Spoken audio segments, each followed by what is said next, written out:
اديني فين ايه؟ هوديك فين يا حسين؟ هنزلك تلعب وتبلبط في الميه شويه.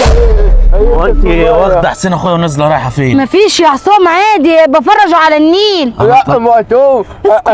اسكت. انت تديني هيعوم في الميه يا عصام. الكلام اللي حسين انت بيقوله ده هيعوم في الميه.